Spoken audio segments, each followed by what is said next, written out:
Assalamualaikum warahmatullahi wabarakatuh. Selamat malam semuanya, teman-teman, ibu dosen.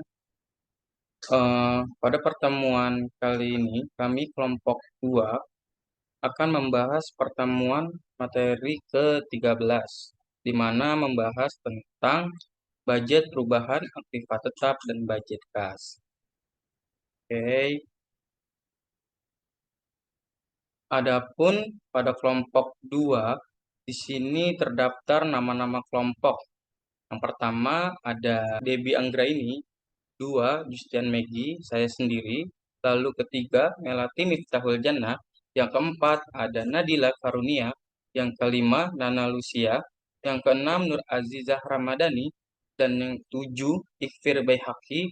Dan yang terakhir kedelapan yaitu Rian Tompos Ignatius N. Oke. Jadi di sini terdapat beberapa pokok bahasan, yaitu satu budget perubahan aktiva tetap dan yang kedua yaitu budget perubahan kas. Di mana pada budget perubahan aktiva tetap itu terdiri dari beberapa poin. Poin yang pertama yaitu A, pengertian dan jenis perubahan aktiva tetap, dan poin yang kedua B, kegunaan budget perubahan aktiva tetap, yang poin ketiga C, data dan informasi penyusun budget perubahan aktiva tetap, dan poin yang terakhir keempat D, bentuk budget perubahan aktiva tetap.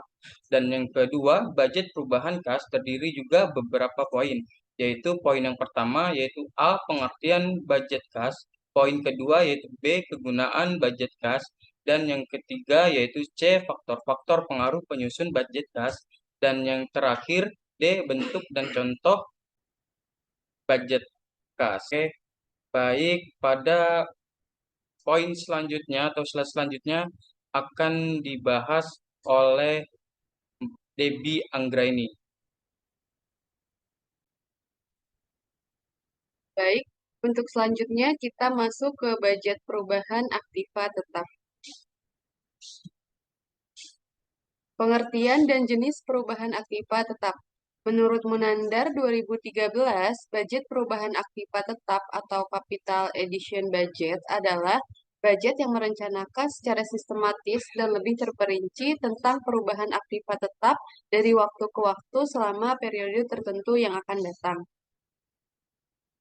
Selanjutnya ada perubahan aktiva tetap, antara lain meliputi yang pertama ada pembelian aktiva tetap baru, yang kedua ada pembuatan aktiva tetap baru, yang ketiga ada penambahan aktiva tetap yang lama dengan yang baru, yang keempat ada perbaikan berat atas aktiva tetap yang lama agar dapat berfungsi kembali dengan baik, yang kelima penjualan aktiva tetap lama, dan yang keenam, pengurangan nilai aktiva tetap lama yang menjadi usang.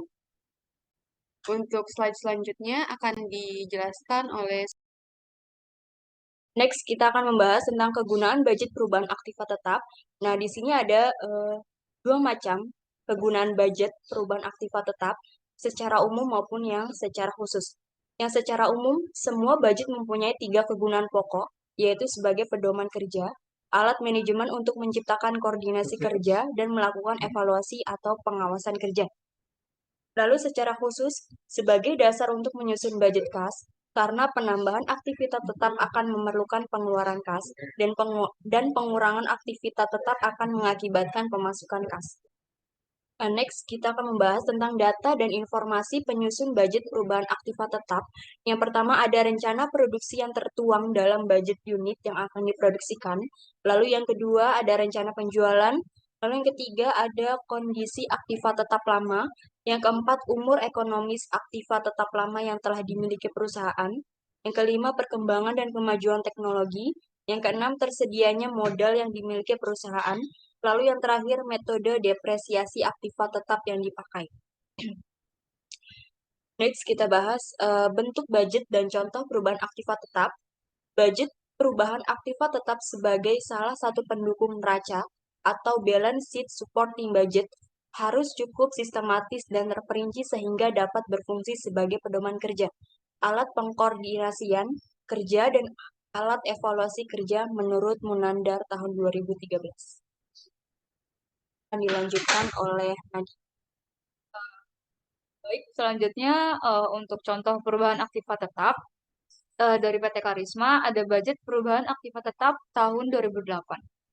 Jadi untuk keterangannya membeli mesin itu dimulai tanggal 20 Februari 2008 selesai di bulan Maret tanggal 5 2008. Untuk Februari sendiri keluar di 160 juta dan selanjutnya di bulan Maret 40 juta. Dan untuk edition kantor administrasi dimulai bulan April tanggal 1 2008 selesai di tanggal 30 bulan April 2008. Dan itu keluarnya 50 juta. 50 juta. Untuk pengeluaran kasnya itu di 160 juta bulan Februari, 40 juta di bulan Maret, dan April 50 juta. Untuk menjual mesin dimulai bulan Januari tanggal 2 di 2008, selesainya di bulan Januari tanggal 15 2008. Itu keluar di 100 juta dan 50 juta. Dan menjual fotokopi di bulan Maret tanggal 1 2008 sama untuk selesainya di tanggal 5 bulan Maret 2008. Keluarnya itu 15 juta. Jadi untuk penerimaan kasnya itu di 100 juta, 50 juta, dan 15 juta. Untuk selanjutnya itu penjelasan contoh perubahan aktiva tetap. Jadi untuk keterangannya itu pada bulan Februari 2008 direncanakan akan dibeli 8 buah mesin Departemen A dengan taksiran harga 200 juta. 160 juta akan dibayar bulan Februari tahun 2008, sisanya sebesar 40 juta akan dibayar bulan Maret 2008. Proses pembelian tanggal 20 Februari 2008 dan pemasangan mesin direncanakan selesai 5 Maret 2008. Selanjutnya pada bulan April 2008 direncanakan akan dibangun tambahan ruang administrasi dengan taksiran biaya sebesar 50 juta. Pembangunan direncanakan dimulai tanggal 1 April 2008 dan selesai 30 April 2008. Untuk selanjutnya penjelasan contoh perubahan aktiva tetap penerimaan kas. Jadi pada bulan April 2008 direncanakan akan dijual sebanyak 10 buah mesin Departemen A dengan taksiran harga jual 150 juta. 100 juta diperkirakan akan diterima pembayarannya pada bulan Januari 2008. Sedangkan sisanya akan diterima bulan Februari 2008. Proses penjualannya tanggal 2 Januari 2008 dan pembukaan mesin oleh pihak pembeli 15 Februari 2008. Pada bulan Maret 2008 direncanakan akan dijual sebanyak 2 buah alat fotokopi dari bagian administrasi dengan taksiran harga jual 15 juta. Proses penjualan direncanakan tanggal 1 Maret 2008 dan selesai tanggal 5 Maret 2008. Baik, segitu saja. Untuk selanjutnya dilanjutkan oleh Dr. Azizah. Baik, selanjutnya saya akan membahas tentang budget perubahan kas. A. Pengertian budget kas. Budget kas ialah budget yang merencanakan secara lebih terperinci tentang jumlah kas beserta perubahan-perubahannya dari waktu ke waktu selama perubahan-perubahannya dari waktu ke waktu selama periode yang akan datang, baik perubahan yang berupa penerimaan kas maupun perubahan yang berupa pengeluaran kas. Next. B. Kegunaan budget kas. Secara umum, semua budget termasuk budget kas mempunyai 3 kegunaan pokok, yaitu sebagai pedoman kerja, sebagai alat pengkoordinasian kerja, dan sebagai alat pengawasan kerja yang membantu manajemen dalam memimpin jalannya perusahaan. Secara khusus, budget kas berupa sebagai dasar penyusunan master balance sheet budget induk neraca. Dan dilanjutkan oleh Nana. Oke, slide berikutnya di C, faktor-faktor pengaruh penyusun budget kas. Di sini ada 2, faktor penerimaan kas dan faktor pengeluaran kas.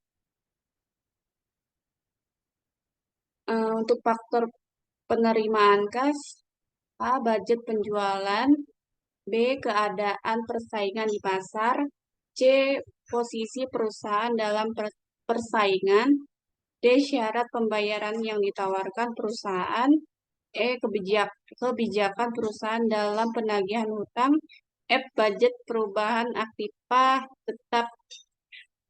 Dan G. Rencana-rencana perusahaan tentang penerimaan kas dari sumber-sumber lain. Berikutnya akan dibacakan oleh Iqbir. Faktor pengeluaran kas. A.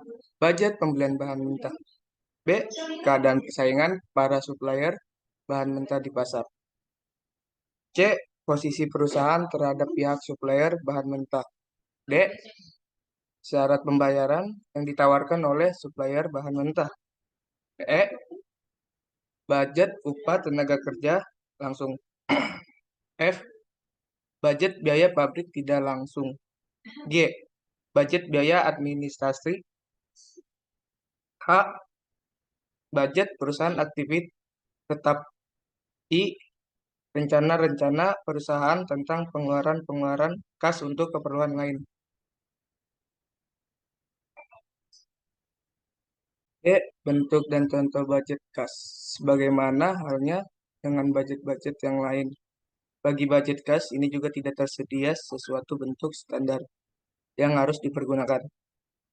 Ini berarti bahwa masing-masing perusahaan mempunyai kebebasan untuk menentukan bentuk serta formatnya sesuai dengan keadaan perusahaan masing-masing.